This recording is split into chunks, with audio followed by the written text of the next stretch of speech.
இந்த ஆடிக்கு நம்ம சென்னை சில்க்ஸ்ல up to 50% off combo offer, uniform sari collections எல்லாம் சேர்ந்து சேவிங்ஸும் பிளாஸ்ட், கலெக்ஷன்ஸும் பிளாஸ்ட். நம்ம தி சென்னை சில்க்ஸ். தமிழ்நாட்டுல எல்லாமே சேஞ்ச் ஆயிடுச்சு. உங்க நகையையும் சேஞ்ச் பண்ணுங்க. உங்க பழைய நகைக்கு கிராமுக்கு 150 ரூபாய் கூடுதலா வாங்கி புது நகை எடுத்துக்கோங்க. அதே கம்மி சேதாரம் தான் உங்க லலிதால மட்டும்தான். நான் என்ன கேக்குறேன், தாவேகாவுக்கு முதல்ல இந்த புரிதல் இருக்கா? டீ லிமிடேஷன் பத்தி என்ன புரிதல் இருக்கு? விவாதங்கள் இல்லாமல் இரவு 8 மணிக்கு திடீரென்று அறிவித்தார் டிமானிட்டேஷன். ஒரு உயர்கல்வி அமைச்சர் சொல்லலாம், திடீர்னு அறிவிச்சா என்ன பண்ணுவோம், பயப்படுறாங்க. அறிவிக்க முடியாதுங்க. பண மதிப்பு இழப்பு என்பது கொள்கை முடிவு தான், அரசமைப்பு திருத்தம் இல்லை. அந்த ஆதரவை கொடுக்காமல் இந்த நிகழ்வு நடக்காமல் தடுத்து கொண்டிருக்கின்ற முக்கியமான கட்சியே திமுக தான். அது புரிஞ்சுக்கங்க. திமுகவை தான் சந்தேகப்பட்டாங்க அவங்க நடுவில் கொஞ்ச நாள். பாராளுமன்ற எம்பிக்கள் தாவேகா கிடையாதுங்க. இப்போ தாவேகா நினைச்சாலும் பாராளுமன்றத்தில் ஒரு விஷயத்தையும் செய்ய முடியாது. அவங்களுக்கு கிடைச்ச ஒரு வாய்ப்பை கூட அவர்கள் காங்கிரஸுக்கு விட்டு கொடுத்தாங்க.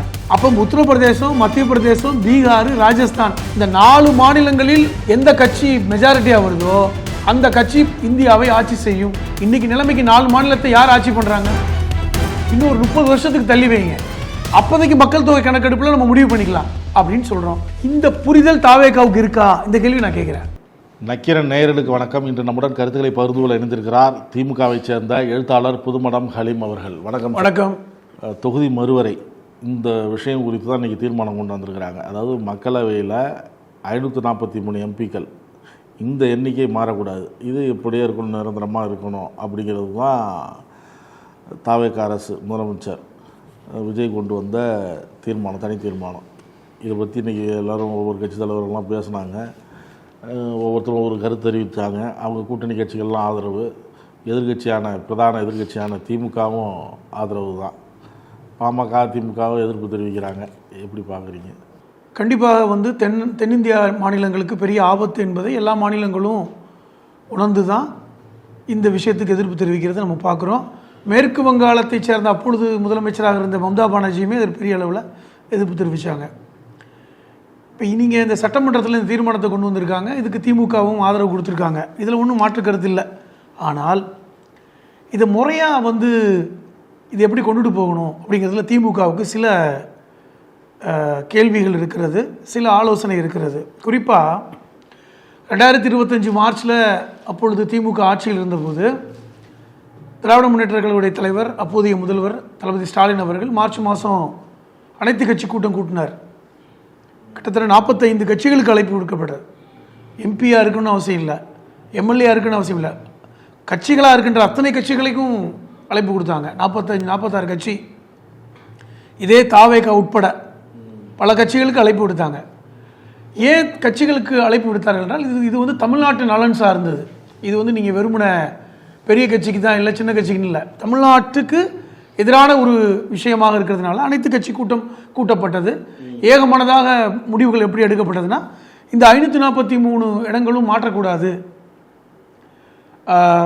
எப்படி இந்த 543 இடங்கள் இருக்கிறதோ இன்னொரு 30 வருஷத்துக்கு இதே 543 இடங்கள் இப்படியே தான் இருக்கணும் அப்படிங்கிற ஒரு ஏகமனதான ஒரு முடிவை எடுத்தாங்க.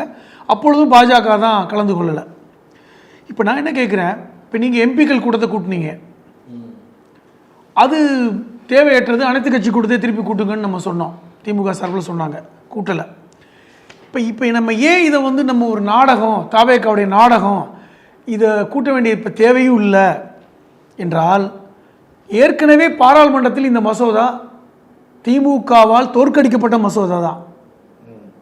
இப்போ சட்ட திருத்தம் 131 அந்த விதியை மாற்றணும், அரசமைப்பு சட்டத்தினுடைய இந்த திருத்தம் கொண்டு வந்தபோது அது 2 விஷயமாக கொண்டு வந்தாங்க. எப்படி கொண்டு வந்தாங்கன்னா, டீலிமிட்டேஷனோடு சேர்த்து பெண்களுக்கான 33 விழுக்காடு பாராளுமன்றத்துடைய அந்த அளவு 1/3 பெண்கள் எம்பிக்கள் இருக்கணுங்கிற மாதிரியான ஒரு சட்டம். நம்ம ஏற்கனவே இந்த 33 விழுக்காடு 50 விழுக்காடாக நம்ம தமிழ்நாட்டில் இருக்குன்னு சொல்லி இதெல்லாம் பேசிட்டோம். 33 விழுக்காடுக்கான சட்டமே இருக்குது தமிழ்நாட்டில். ஆனால் பாராளுமன்றத்தில் கொண்டு வரும்பொழுது நமக்கு ஏற்கனவே அதற்கு ஆதரவு தான் நம்ம. ஆனால் 2ஐயும் கிளப் பண்ணி கொண்டு வந்தபோது நம்ம எதிர்த்தோம், தனித்தனியாக கொண்டு வாங்க அப்படின்னு. அது தோற்கடிக்கப்பட்டது. காரணம் உங்களுக்கு தெரியும், இந்த அரசமைப்பு சட்ட திருத்தம் பாராளுமன்றத்தில் கொண்டு வந்தால் 3/2 எம்பிக்களுடைய ஆதரவு இருந்தால் மட்டும்தான் சட்ட திருத்தம் கொண்டு வர முடியும். அப்போ இந்த 3/2 ஆதரவு இன்னைக்கு பாஜகவுக்கு இல்லை. 2 அவையும் சேர்த்து, நான் சொல்கிறது லோக்சபாவும் ராஜ்யசபா சேர்த்து இல்லை, 2/3 ஆதரவு வேண்டும். இன்றைக்கி நிலைமைக்கு அவங்களுக்கு இல்லை. இன்றைக்கி இந்த 3 மாநில தேர்தலுக்கு அப்புறம் அது மாறி இருக்கிறது. ஏன்னா அந்த மசோதா தோற்கடிக்கப்பட்டு விட்டது. காரணம், திமுகவுடைய எம்பிக்களும் காங்கிரஸும் திரிணாமுல் காங்கிரஸ் போன்றவைகளெல்லாம் எதிர்த்து வாக்களித்தாங்க. கிட்டத்தட்ட 230 எம்பிக்கள் எதிர்த்து வாக்களித்தாங்க, தோல்வி அடைந்தது. இந்த 3 மாநில தேர்தலுக்கு அப்புறம் எப்படி நிலைமை மாறி இருக்குன்னா, திரிணாமுல் காங்கிரஸ் உடைக்கப்பட்டிருக்கு, அங்கே இருக்கின்ற எம்பிக்களை விலைக்கு வாங்கிட்டாங்க. உத்தம் தாக்கரேயோட எம்பிக்கள் இன்னைக்கு பாஜகவுக்கு ஆதரவாக பேச ஆரம்பிச்சிட்டாங்க.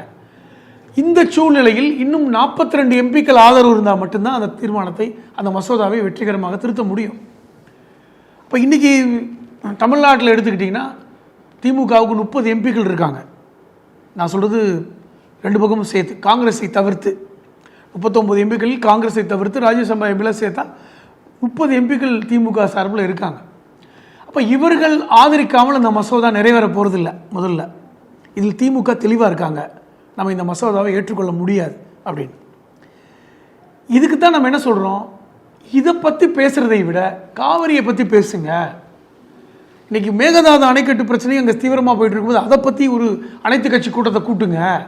ஏனென்றால் இன்றைக்கி டீலிமிட்டேஷனை பற்றி பேச வேண்டிய அவசியம் இல்லை, ஏற்கனவே பாராளுமன்றத்தில் தோற்று போய் விட்டது. இல்லை அதுதான் இந்த காங்கிரஸ் விஸ்வநாதன் நிகழ்ச்சி பேசுகிறாரு, அமைச்சர் பேசுகிறாரு, இந்த பண மதிப்பீடு பணம் வந்துச்சுல்ல, திடீர்னு அவர் யாரையாவது கலந்து ஆலோசிச்சாங்களா, லிஸ்ட் ஒரு இன்னாரை பேசினாரா, இன்னாரை கூட்டு பேசினாரா, யாரை பற்றி இதுவும் பண்ணல, திடீர்னு இல்லை. இதில் ரொம்ப இந்த புரிதல் தப்பு. அதே போல் ஒரு நிலைமை நாளைக்கு வந்துருச்சுன்னா என்ன பண்ணுறது? இது ரொம்ப புரிதல் தப்பு. இப்போ உயர்கல்வி அமைச்சர் விஸ்வநாதன் அவர்களுக்கு இந்த புரிதல் இல்லைன்னு நினைக்கிறேன். நீங்கள் நினைக்கிற மாதிரி இந்த அரசமைப்பு திருத்த சட்டத்திலாம் எதாச்சியாலும் அமைக்க முடியாது. இப்போ நீங்கள் கேட்குறீங்கல்ல இது பண மதிப்பு, அது பிரதமர் அறிவிச்சிடலாம், அதுக்கு நீங்கள் எம்பிக்களோட ஆதரவு தேவைன்னு அவசியம் இல்லை. பண மதிப்பு இழப்பு என்பது கொள்கை முடிவு தான், அரசமைப்பு திருத்தம் இல்லை. எங்கள் 500 ரூபா செல்லாது, புது நோட்டு கொண்டு வரங்கிறது அந்த ஒரு அந்த ஆட்சியாளர்களுடைய அந்த முடிவு, கொள்கை முடிவு. அதை நீங்கள் ஒரு இரவலோடு அறிவிச்சிடலாம். ஆனால் ஒரு சட்ட திருத்தம், குறிப்பாக அரசமைப்பு சட்ட திருத்தம், இப்போ நீங்கள் 543 இடத்தை 850 இடமா மாற்றுறது என்பது நீங்கள் ஒரு நைட்டில் அறிவிக்க முடியாது சார், அது வாய்ப்பே இல்லை. அது பாராளுமன்றத்தில் சட்டமாக வரணும். ஏன் இப்போ கடந்த முறை குளிர்கால கூட்டத்தொடரில் நிறைவேற்ற முடியல? ஏன்னா ஆதரவு இல்லை. இப்போ இன்றைக்கி பாஜக அந்த ஆதரவு எம்பிக்களை விலைக்கு வாங்கக்கூடிய வேலையை பண்ணுறாங்க. இப்போ 2/3 வேணும், இப்போ அதை நோக்கி நகர்த்துறாங்க. அப்போ ஒரு இரவில்லாம் பண்ண முடியாது சார். இது முதல்ல உயர்கல்வி அமைச்சருக்கு தெரியல, அது அப்படி இல்லை. பாராளுமன்ற உறுப்பினர்களில் 2/3 வேணும், ஆதரவு வேணும், ஓட்டு போடணும், அப்போ தான் நிறைவேற்ற முடியும். அது ஒரு அரசமைப்பு சட்ட திருத்தம். அரசமைப்பு சட்ட திருத்தம் என்பது வேறு, இந்த பண மதிப்பீடு மாதிரி அறிவிப்பு என்பது வேறு. அறிவிப்புகளா பிரதமர் மோடி செய்யலாம், இன்றைக்கும் 500 ரூபா நோட்டு செல்லாதுன்னு சொல்லிட்டு மாற்ற முடியும், அது வேறு. இப்போ நான் இந்த விஷயத்தை டீலிமிட்டேஷனுக்கு வரேன். நான் ஏன் இதை தாவேகா இது ஒரு நாடகமாக செயல்படுத்துகிறாங்க அப்படின்னு நினைக்கிறேன்னா, இன்றைக்கி தமிழ்நாட்டில் முக்கியமான பிரதான பிரச்சனை காவேரி பிரச்சனை தான். நீங்கள் நேற்று கூட மேட்டூர் பகுதி விவசாயிகள் கண்ணீர் வெடித்து கதறாங்க. நாங்கள்லாம் நீ வேறு வேலைக்கு போயிடணும் போல, தண்ணி வரல. ஒவ்வொரு வருடமும் ஜூன் 12க்கு முன்பாக மேட்டூர் திறக்கப்படும். கடந்த திமுக ஆட்சியில் 5 வருஷமும் திறக்கப்பட்டது. ஸ்டாலின் அவர்கள் போய் திறந்து வச்ச காட்சியெல்லாம் பார்த்தோம். ஜூன் 12 ஆகி இன்றைக்கி எப்படி போயிடுச்சு, ஆகஸ்ட் 12 தாண்டி போயிடுச்சு. இப்போ நம்ம பேசிக்கிட்டு இருக்க இன்றைக்கி ஆகஸ்ட் 12 சார். அப்போ 2 மாதங்களுக்கு முன்பே திறந்துருக்கணும், இன்ன வரைக்கும் திறக்கல. இடையில மழை பெஞ்சது, கொஞ்சம் உபரி நீர் வந்தது, அதை பார்த்து கூட நம்ம விவசாயிகள் சந்தோஷப்பட்டாங்க. அதை பார்த்து காங்கிரஸ் தமிழ்நாடு காங்கிரஸ் கமிட்டி தலைவர்லாம் பாருங்கள் தண்ணி திறந்து விட்டாங்கன்னாரு, இவர் போகாமையே திறந்து விட்டாங்கன்னாரு. ஆனால் இப்போ திருப்பி தண்ணி வரல, பொட்டு தண்ணி கிடையாது மேட்டூரில். அப்போ காவேரி தண்ணி பிரச்சனையை பேசணும், அதுக்கு அனைத்து கட்சி கூட்டம் கூடணும்னு திமுக சொல்கிறாங்க. நீங்கள் டீலிமிட்டேஷனுக்கு என்ன செய்றீங்க, எம்பி கூட்டத்தை கூட்டுறீங்க, திமுக வரல, அதிமுக வரல, அவங்கெல்லாம் பாஜகவுக்கு ஆதரவாக இருக்காங்கங்கிற ஒரு பொய் பிம்பத்தை கட்டமைக்கிறீங்க. நம்ம ஏற்கனவே பாராளுமன்றத்தில் இது சம்பந்தமாக எதிர்ப்பு தெரிவித்தாச்சு, பாராளுமன்றத்தில் எதிர்த்து வாக்களிச்சாச்சு. அந்த அந்த அந்த மசோதா தோற்கடிக்கப்பட்டிருக்கு. மீண்டும் அவங்க கொண்டு வர முயற்சி பண்ணுறாங்க, அவ்வளோதான். திருப்பி ஒன்றிய அரசு என்ன பண்ணுறாங்கன்னா, நாங்கள் இல்லை, நாங்கள் வந்து நீங்கள் நினைக்கிற மாதிரி நாங்கள் டீலிமிட்டேஷன் கொண்டு வரல, 850 இடங்களுக்கும் மக்கள் தொகை கணக்கெடுப்பின் அடிப்படையில் இல்லைங்கிற மாதிரி இப்போ ஒரு செய்தியை பரப்புகிறாங்க. நான் என்ன கேட்குறேன், தாவேகாவுக்கு முதல்ல இந்த புரிதல் இருக்கா? டீலிமிட்டேஷனை பற்றி என்ன புரிதல் இருக்குது? இப்போ நீங்கள் உயர்கல்வித்துறை அமைச்சர் விஸ்வநாதன் அவர்கள் சொல்லும்போதே எனக்கு அப்படி பகீருங்குது. ஓவர் நைட்டில் அறிவிச்சிருவாங்க. என்னங்க இது, என்ன ஒரு உயர்கல்வி அமைச்சர் சொல்லலாம்? அறிவிக்க முடியாதுங்க. சட்ட திருத்தத்தை எப்படி அறிவிக்க முடியும்? நீங்கள் ஒரு நெறியாளராக உங்கள்கிட்ட கேட்குறேன், ஒரு அரசமைப்பு சட்ட திருத்தத்தை எப்படி நீங்கள் வந்து, நம்ம என்ன சர்வதாரி ஆட்சி நடந்துகிட்டு இருக்கு? சட்டத்தை சர்வ வல்லமை படைத்த ஆற்றலும் பவரும் அவங்கள்ட்ட இருக்கு. சர்வ வல்லமை படைத்த ஆற்றலும் இருந்தாலும் எம்பிக்களை வேணா கையில் வச்சுக்கிட்டு கொண்டு வரலாம். அவங்களுக்கு தேவை 3 புது பாராளுமன்றம் கட்டிட்டாங்க, அதுல இருக்கைகள் இவ்வளவு இருக்கு, அந்த எண்ணிக்கைக்கு ஏற்ற மாதிரி அவங்க செஞ்சிருவாங்க. இல்ல எனக்கு புரியல அப்படின்னு ஒரு பயப்படுறாங்க. என்னன்னா 850 சீட்டை கட்டிட்டு ஒரு பாராளுமன்றத்தை கட்டிட்டீங்க, 850 இருக்கைகளை கொண்டு ஒரு பாராளுமன்றத்தை கட்டிட்டீங்க. நீங்க கட்டிட்டதுங்கிறதுக்காக டக்குன்னு இனிமேல் 850 தான் எம்பிக்கள் சொல்ல முடியுமா? சட்ட திருத்தம் அஃபிஷியலாக நீங்கள் பண்ணணுமே. அதுக்கு நீங்கள் 2/3 பாராளுமன்ற உறுப்பினர்கள் உங்களுக்கு வந்து அதுக்கு ஆதரவு கொடுக்கணுமே. உங்களுக்கு அந்த ஆதரவு இல்லையே. இப்போ நான் என்ன கேட்குறேன், அந்த ஆதரவை கொடுக்காமல் இந்த நிகழ்வு நடக்காமல் தடுத்து கொண்டிருக்கின்ற முக்கியமான கட்சியே திமுக தான். அது புரிஞ்சுக்குங்க நீங்க. ஆனால் நீங்கள் ஒரு எம்பி கூட இல்லாமல் திமுகவை தான் சந்தேகப்பட்டாங்க அவங்க நடுவில் கொஞ்ச நாள். இன்னைக்கு வந்து தீர்மானத்தில் வந்து ஆதரவு தெரிவித்த உடனே நன்றி தெரிவிக்கிறார் அமைச்சர் ஆதவர்ஜுனா. வந்து ஆளுங்கட்சி சார்பாக நன்றி தெரிவிக்கிறாரு தீர்மானத்துக்கு இது ஆதரவு கொடுத்த உடனே. அதே போன தேர்தலில் எப்படி பேசியிருந்தாலும் பார்ப்பீங்க. நடுவில் எல்லாரும் வந்து இப்போ காங்கிரஸ் வந்து எல்லாம் வேற திருப்பி நான் சொல்கிறோம். திருப்பி நாங்கள் வந்து மறுபடியும் ஒரு விஷயத்தை அண்டர்லைன் பண்ணி சொல்கிறேங்க. தாவேகா ஒரு நாடகம் ஆடுறாங்க டீலிமிட்டேஷன் விஷயத்தில். அவங்க தீர்மானமே போட்டிருக்காங்க, நாடகமாக. திருப்பி சொல்கிறேன், தீர்மானம் போட்டு விட்டால் இந்த தீர்மானத்தை அப்படியே நீங்கள் தலைமையில் வைத்து கொண்டு போய் கொடுத்தவொடனே ஏற்றுக்குவாங்களா? நான் என்ன கேட்குறேன், நியாயப்படி வந்து நீங்கள் தீர்மானம் போட்டதெல்லாம் சந்தோஷம்தான், நாங்கள் அதனால தான் ஆதரவு கொடுத்துருக்கோம். திருப்பி நான் சொல்கிறேன், ஆதரவு கொடுத்துருக்கோம் சார். அதிமுக மாதிரியோ பாட்டாளி மக்கள் கட்சி மாதிரியோ நாங்கள் வந்து ஆதரவு கொடுக்காம வெளியே போகல, ஆதரவு கொடுத்துட்டோம். ஆனால் இது ஒரு ரொம்ப சாதாரண விஷயமா எடுத்துருக்கோம். நாங்கள் ஏற்கனவே இதை விட பெரிய விஷயத்தை செஞ்சிட்டோம். ஏற்கனவே பாராளுமன்றத்தில் இது எதிர்ப்பாக நாங்கள் பதிவு பண்ணிட்டோம். நாங்கள் ஆதரவு கொடுக்க மாட்டேன்னு சொல்லிட்டோம் சார். நீங்கள் என்னமோ இதுக்கு ஆதரவு கொடுத்ததுக்கு நன்றி சொல்கிறீங்க, நன்றி. ஆனால் நீங்கள் இந்த டீலிமிட்டேஷன் எடுத்துட்டு மட்டும் பேசாதீங்க, காவிரி விஷயத்தை கொண்டு வாங்கன்னு நான் சொல்கிறோம். காவிரி விஷயத்தில் அனைத்து கட்சிகள் கூட்டத்தை கூட்டி நீங்கள் தமிழ்நாட்டுக்கு தண்ணி திறக்கிற வேலையை பாருங்கன்றோம். நீங்கள் தெரிஞ்சுக்கங்க சார், இப்போ நீங்கள் மேட்டூர் போக இன்னும் 1 மாதம் தாங்கிடுச்சுன்னா விலைவாசி ஏறிடும் சார். ஆந்திராவிலேருந்து நீங்கள் வந்து எல்லாத்தையும் இறக்குமதி பண்ணணும். உங்களுக்கு தான் வெண்டைக்காய் பிடிக்குமா சார்? வெண்டைக்காயெல்லாம் கிடைக்காது சார். 10 ரூபாய்க்கு கிலோ, 50 ரூபாய்க்கு போயிடும், ஒன்றுமே கிடைக்காது. நீங்கள் வெறுமனே நெல் நினச்சிட்டு இருக்கீங்க. எல்லா விதமான காய்கறிகள் விலை ஏற்றம் இருக்கும். ஆந்திராவிலேருந்து நீங்கள் இறக்குமதி பண்ணணும். ஏற்கனவே இங்கே இருக்கின்ற தொழில்கள் எல்லாம் ஆந்திராவுக்கு போயிட்டுருக்கு. இப்போ அங்கேருந்து இறக்குமதி வேற பண்ணணும். அதுதான் முக்கியமான பிரச்சனை, விலைவாசி பிரச்சனை. பாமக சொல்லும் போது 7.18 விகிதாச்சார அடிப்படையில் சொல்கிறாங்க. இவங்க திமுக பேசும்போதும் அதை சொல்கிறாங்க, அது மாறாமல் இருக்கணும் அப்படின்னு சொல்கிறாங்க. அது என்னங்கிறது கொஞ்சம் விளக்குங்க. இல்லைங்க, இப்போ வந்து 543 பாராளுமன்ற உறுப்பினர்கள் இருக்காங்க இந்தியாவில். தமிழ்நாட்டுக்கு 39. எப்படி 39 கொடுத்தாங்க என்றால் மக்கள் தொகையுடைய விகிதாச்சாரம். உதாரணமாக 100 பேரில் 7.18 பேர் தமிழர்கள்,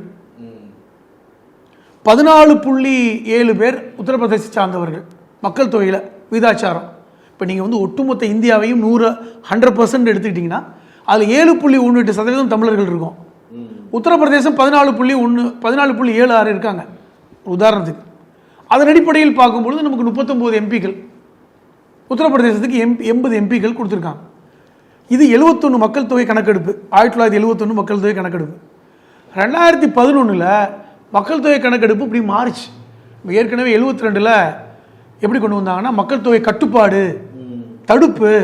அது பெரிய அளவில் பிரச்சாரம். உங்களுக்கு நம்மெல்லாம் பிறந்திருக்க மாட்டோம், சின்ன பிள்ளையாக இருக்கும்போது பிரச்சாரம். 70களில் அப்புறம் 80களில் நம்ம சின்ன பிள்ளையாக இருக்கும்போதெல்லாம் நாம் இருவர் நமக்கு ஒருவர், இங்கே இந்த பிரச்சாரம்லாம் முன்னெடுக்கப்பட்டது. தமிழ்நாட்டில் இன்னும் சொல்லப்போனால் பேரறிஞர் அண்ணா, முத்தமிழர் கலைஞர் காலத்திலாம் அது பெரிய அளவில் தமிழ்நாட்டில் பிரச்சாரம் முன்னெடுக்கப்பட்டது. இப்போ 2011 மக்கள் தொகை கணக்கெடுப்பில் தமிழ்நாட்டுடைய விகிதாச்சாரம் 5.18 குறைஞ்சிச்சு. 1971 7.18 சார், 16 சார், அது வந்து 5 மாறிடுச்சு, 2% குறைஞ்சிருச்சு. அந்த அளவுக்கு மக்கள் தொகை கணக்கு குறைஞ்சிருக்கு. ஆனால் உத்தரப்பிரதேசம் போன்ற மாநிலங்களில் கூடியிருக்கு. 14.16ங்கிறது அங்கே 16.16 மாறிடுச்சு. இப்போ இதன் அடிப்படையில் பார்க்கும் பொழுது இப்போ நீங்கள் பாருங்களேன், உங்களுக்கு விளக்கமாக சொல்கிறேன். 850 இடங்களாக நீங்கள் உயர்த்தினீங்கன்னா அதில் 5.16 தான் நமக்கு கிடைக்கும். அப்போ அது வந்து இருக்கிறத விட ஒரு 5% இடம் கூட தான் கிடைக்கும். ஆனால் உத்தரப்பிரதேசத்தில் 16.16னா 850ல் 16.16னா 146 எம்பிக்கள் கிடைக்கும். அப்போ உத்தரப்பிரதேசம் 80 எம்பியிலேருந்து 146 எம்பியாக மாறுவாங்க. நம்ம 39லேருந்து ஒரு 45 எம்பியாக போவோம். புரிஞ்சுங்க. அப்போ இதன் அடிப்படையில் பார்த்தா 60 தொகுதி கூடிடும். ஏன்னா மக்கள் தொகை 2% கூடி, நம்ம 2% குறைஞ்சிருக்கு. அப்போ என்ன ஆகும்? வருங்காலத்தில் 850 எம்பிக்களுக்கு மெஜாரிட்டி எவ்வளோ வேணும்? அதில் சரிபாதிக்கு மேலே 1. அப்போ உத்தரப்பிரதேசம், மத்திய பிரதேசம், பீகார், ராஜஸ்தான் இந்த 4 மாநிலங்களில் எந்த கட்சி மெஜாரிட்டியாக வருதோ அந்த கட்சி இந்தியாவை ஆட்சி செய்யும். போதும், அவர்கள் இந்த 4 மாநிலத்தையும் பார்த்துக்கிட்டா போதும். இன்னைக்கு நிலைமைக்கு 4 மாநிலத்தை யார் ஆட்சி பண்ணுறாங்க? பாரதிய ஜனதா கட்சி. அங்கே காங்கிரஸே இல்லை.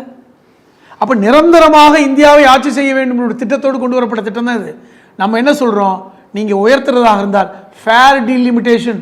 இப்போ நீங்கள் கூட கேட்டீங்க, அது என்னங்க முதல்ல டீலிமிட்டேஷனுக்கு எதிர்ப்பு தெரிவிச்சிங்க திமுக, இப்போ என்ன ஃபேர் டீலிமிட்டேஷன்? மக்கள் தொகையை வச்சுக்காதீங்க, மக்கள் தொகை வச்சுக்காதீங்க. இப்போ நமக்கு தமிழ்நாட்டுக்கும் பாண்டிச்சேரி சேர்த்து 40 எம்பிக்கள் இருக்காங்க. நமக்கு ஒரு 10 பேரை கூட்டுறீங்க. உத்தரப்பிரதேசத்தில் ஏற்கனவே 80 இருக்காங்க, அவங்களுக்கு 20 பேரை கூட்டுங்க. உதாரணமாக சொல்கிறேன். அப்போ எங்களுக்கு எந்த சதவீதத்தில் கூட்டுறீங்களோ அதே சதவீதத்தில் உத்தரப்பிரதேசம், மத்திய பிரதேசம், பீகார் கூட்டுங்க. இப்படி 850 கொண்டு வாங்க. சொல்கிறது புரியுதா? நீங்கள் வந்து உத்தரப்பிரதேசத்துக்கு 40 கொடுக்குறீங்களா, தமிழ்நாட்டுக்கு 20 கொடுங்க. இப்போ நீங்கள் உத்தரப்பிரதேசத்துக்கு 60 எம்பிக்கள் கொடுக்குறீங்களா, தமிழ்நாடு கூடுதல் 30 கொடுங்க. இப்படி மக்கள் தொகை கணக்கெடுப்பின் அடிப்படையில் கொடுக்காமல் அந்த ரேஷியோ எத்தனை சதவீதம் நீங்கள் அங்கே கூட்டுறீங்களோ அதே சதவீதத்தை இங்கே கூட்டுங்க. அப்போ அதன் அடிப்படையில் எண்ணிக்கையில் 850 வந்தால் பிரச்சனை இல்லை, அது பாதிப்பு வராது. ஆனால் அவங்க அப்படி செய்ய மாட்டாங்க. காரணம், அரசமைப்பு சட்டத்தில் தெளிவாக ஒரு விஷயம் சொல்லப்பட்டிருக்கு. மக்கள் தொகை கணக்கெடுப்பின் அடிப்படையில் கூடுதல் குறைவாக வரும்பொழுது எம்பிக்களுடைய எண்ணிக்கை கூடும் குறைங்கன்னு ஒரு விஷயத்தை செஞ்சுருக்காங்க. அப்போ அதனால் அது இப்படி கொண்டு வர முடியாது. ஸோ ஃபேர் டீலிமிட்டேஷன் நடக்க வாய்ப்பு இல்லை. அதனால தான் நம்ம திருப்பி சொல்கிறோம், அப்படி நடக்க வாய்ப்பில்லை என்றால் நீங்கள் பெட்டர் அதை தள்ளி வைங்க, இன்னொரு 30 வருஷத்துக்கு தள்ளி வைங்க. அப்போதைக்கு மக்கள் தொகை கணக்கெடுப்பில் நம்ம முடிவு பண்ணிக்கலாம் அப்படின்னு சொல்கிறோம். இந்த புரிதல் தாவேகாவுக்கு இருக்கா? இந்த கேள்வி நான் கேட்குறேன். இதை நீங்கள் திமுகவை நீ குற்றம் சுமத்துறீங்களே, இல்லை, நம்ம புரிதலோடு சொல்கிறோம். பாராளுமன்றத்தில் இது விஷயமாக பாராளுமன்ற எம்பி ஆர் ராசா அவர்கள் தெளிவான இந்த விஷயத்தை பேசிட்டார். இப்போ நான் பேசினேன் பார்த்தீங்களா, இந்த செய்தி அத்தனையும் பாராளுமன்றத்தில் திமுக எம்பிக்களால் பேசப்பட்டு விட்டது. இது பாராளுமன்ற குறிப்பில் இன்னைக்கு இடம்பெற்று விட்டது. இதுதான் இதன் காரணமாக தாங்க பாராளுமன்றத்தில் அது தோற்கடிக்கப்பட்டது. இந்த 131வது திருத்தமே தோற்கடிக்கப்பட்டது. அப்போ மீண்டும் அவங்க கொண்டு வரதுக்கு என்ன நோக்கம்? மம்தா பானர்ஜியுடைய கட்சி உடஞ்சி போச்சு, உத்தம் தாக்கரேயுடைய கட்சி உடஞ்சி இன்னைக்கு எம்பிக்கள்லாம் ஆதரவு கொடுத்துட்டு இருக்காங்க. பல்வேறு மாநில கட்சிகள் இன்னைக்கு வந்து எம்பிக்களை விலை பேசிக்கிட்டு இருக்காங்க. இன்னைக்கு திமுக எம்பிக்களை இவர்கள் விலை பேச முடியவில்லை. ஒருத்தரை விலை பேச முடிஞ்சதா? அப்போ இன்னைக்கு வந்து யார் ரொம்ப கடினமாக எதிர்க்கிறோம்? திமுக தான் எதிர்க்குது. இன்னைக்கு அதிமுக எதிர்க்கிறாங்க, அஃப்கோர்ஸ், மாற்ற கருத்து இல்லை. அப்போ எதிர்த்து இருக்கின்ற மாநிலங்கள், தென்னகத்தில் மாநிலங்கள் எதிர்க்கிறாங்க. அதனால இது கொண்டு வர முடியாது, வாய்ப்பில்லை. ஓவர் நைட்டில் வந்து இந்த உயர்கல்வி அமைச்சர் விஸ்வநாதன் சொல்கிற மாதிரிலாம் நடக்காது அப்படிங்கிறது திண்ணமான முடிவு. அதனால தான் நாங்கள் சொல்கிறோம், இந்த நாடகத்தை விட்டு நீங்கள் காவிரி பிரச்சனைக்கு வாங்க, உண்மையான காவிரி பிரச்சனையை பேசுங்க, அடிப்படை பிரச்சனையை பேசுங்கன்றோம். சட்ட முன்வடிவு வரத்துக்குள்ளே ஏன் பேசுறீங்கன்னு பிரியமலதெல்லாம் கேட்டாங்க. இது மாதிரி ஒரு விவாதத்தில் இருக்கும்போது வரவே இல்லை, அதுக்குள்ளே எடுத்துருக்குன்னு பாஜக உறுப்பினரும் கேட்டார். செவி வழி வரக்கூடியதை வச்சுக்கலாம் இந்த மாதிரி பண்ணுறாங்க அப்படின்னு பாமக வச்சு அமித்ஷா சொல்கிறப்ப எப்படி நம்பாமல் இருக்க முடியுமா? ஒரு உள்துறை அமைச்சர் சொல்கிறாரு அப்படின்னு எடப்பாடி கேட்குறாரு. இல்லை, அதாவது இது வந்து சட்ட முன்வடிவாக வந்து பாராளுமன்றத்தில் இந்த மசோதா தோற்கடிக்கப்பட்டு விட்டது. முதல்ல மீண்டும் வரும்னு எந்த ஒரு அறிகுறியும் இல்ல. மீண்டும் வந்தால் மீண்டும் தோற்கடிக்கப்படும். அதை திமுக உறுதியாக நம்புது. பாருங்களேன், பாராளுமன்ற எம்பிக்கள் தாவேகா கிடையாதுங்க. இப்போ தாவேகா நினைச்சாலும் பாராளுமன்றத்தில் ஒரு விஷயத்தையும் செய்ய முடியாது. அவங்களுக்கு கிடைச்ச ஒரு வாய்ப்பை கூட அவர்கள் வந்து காங்கிரஸுக்கு விட்டு கொடுத்தாங்க. நாளைக்கு வந்து அவர்களுக்கு ஒரு எம்பி கிடச்சி அந்த எம்பி போய் பாஜக எதிராக அங்கே பேசிடுவாங்களோன்னு பயத்தில் சக்கரவர்த்திக்கு கொடுத்தாங்களா எம்பி உதவியை?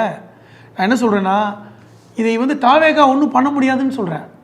தாவேகாவுக்கு எந்த ஆதரவு ஒரு இதுவும் இல்லை. அவர்கள் எது நினைச்சாலும் நடக்க முடியாது. அதனால தான் திமுக சொன்னாங்க, நீங்கள் எதுக்குங்க எம்பியுடைய கூட்டத்தை கூட்டுறீங்க, அனைத்து கட்சி கூட்டத்தை கூட்டுங்க, எல்லோரும் பேசுவாங்க. ஏற்கனவே அனைத்து கட்சிகளும் பாஜகவை தவிர அத்தனை கட்சிகளுமே இதுக்கு எதிர்ப்பாக தான் இருக்காங்க. இன்னொன்று, பாராளுமன்றத்தில் இந்த மசோதா வந்தால் திமுக எப்பொழுது வேண்டுமானாலும் அதை தோற்கடிக்க தயாராக இருக்குன்னு சொல்லிட்டோம். இப்போ இனி என்னதுக்கு பேசணும்? இப்போ இனி வந்து நாங்கள் இந்த விகிதாச்சார அடிப்படையில் பண்ணவில்லை என்று ஒன்றிய அரசு சொல்லும்போது தான் அதை பேசணும். நாங்கள் மக்கள் தொகையை கணக்கெடுக்கலை, நாங்கள் வந்து இந்த விகிதாச்சார அடிப்படையில் அந்த எல்லாத்துக்கும் சமமான விஷயத்தை தான் கொண்டு வர போகிறோம்னு பேசும்போது அது ஆதரவு கொடுக்குறதா எதுக்குறதான்னு திமுக முடிவு பண்ணும். அதை விட்டு இப்போ நீங்கள் முக்கியமான பிரதான பிரச்சனையாக இதை எப்படி கையில் எடுக்கிறீங்க? அப்போ இது ஒரு நாடகம் தானே. சட்டமன்றத்தில் எதை பேச வேண்டும்? இன்றைக்கி சட்டமன்றத்தில் முக்கியமான விஷயம் இதுதானா? அதைத்தான் நாங்கள் பேசுகிறோம். நீங்கள் இப்போ வந்து தமிழ்தாய் வாழ்த்துக்கு ஒரு தீர்மானம் கொண்டு வந்தீங்க, நாங்கள் ஆதரவு தெரிவித்தோம்.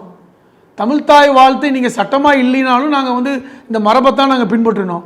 கடந்த முறை ஆர்என் ரவிக்கும் நமக்கும் உள்ள பஞ்சாயமே அதுதான். ஆர்என் ரவி சட்டமன்றத்தை விட்டு ஏன் ஓடினார்? சட்டம் போட்டால் நம்ம அவரை ஓட வச்சோம்? நம்ம சட்டம் போட்டு இந்த தீர்மானம் ஏற்றியா நம்ம ஓட வச்சோம்? அது இயல்பாக இருக்கின்ற மரபு. தமிழ்நாட்டு சட்டமன்றத்தில் இயல்பாக இருக்கின்ற மரபை நம்ம பின்பற்றினோம். அதில் என்ன நீங்கள் பஞ்சாயம் வர போகிறீங்க? நாங்கள் சட்ட முன்வடிவை அனுப்பி ஆளுநருக்கு அனுமதி கொடுத்ததுக்கப்புறம் ஒரு சட்டமாக கொண்டு வருவது, ஆளுநர் அனுமதி கொடுத்துருவார் அர்லேக்கரு? வாய்ப்பே இல்லை. நீங்கள் கூட சார் சட்டசபை மரபு பற்றிலாம் பேசுனீங்க. ஒரு தனி தீர்மானம் முதலமைச்சரோ அமைச்சரோ கொண்டாந்தா அதுக்கப்புறம் முதல்ல பேசுகிறவர் எதிர்கட்சி தலைவர் தான். அப்படி தான் இது வரைக்கும் இருக்குது. அதை நினைவூட்டுறோம் உங்களுக்கு அப்படின்னு சபாநாயகரை பார்த்து அதிமுக கூட ஏவா வேலு சொல்கிறாரு. அவரும் இல்லை, ஒரு தீர்மானத்தை படித்ததுக்கப்புறம் யார் பேச வேண்டும் அப்படின்னு முடிவெடுக்கலாம், பேரவை விதி சொல்லுது அப்படின்னு சபாநாயகர் சொல்கிறாரு.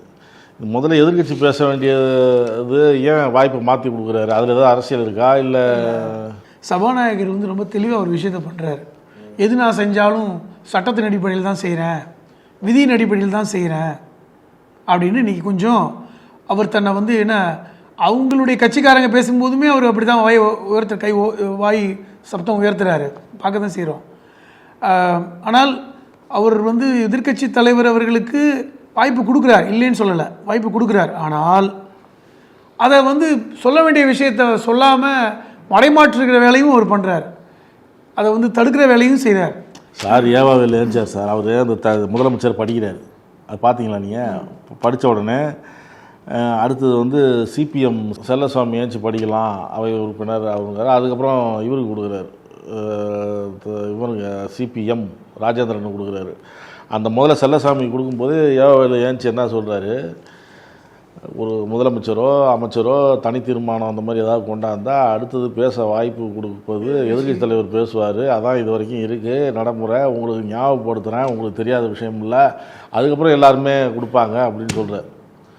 இவர் வந்து என்ன சொல்கிறார், பேரவை 98 விதியின்படி ஒரு தீர்மானம் நிறைவேற்றினா உறுப்பினர் யார் பேசலான்னு பேரவைத் தலைவர் இல்லை இது நல்லா இது என்ன 98வது விதியின்படி அந்த முடிவை பேரவைத் தலைவர் எடுக்கலாம், அதெல்லாம் மாற்று கருத்து இல்லை. ஆனால் பொதுவாக சட்டமன்றத்தை பொறுத்தவரை விதியை விட மரபுகளை முக்கியத்துவப்படுத்துவாங்க. சில மரபுகள் இருக்குங்க. இது இந்த தீர்மானம் கொண்டு வந்தால் எதிர்க்கட்சி தலைவருக்கு வாய்ப்பு கொடுப்பது என்பது கடந்த கால மரபு.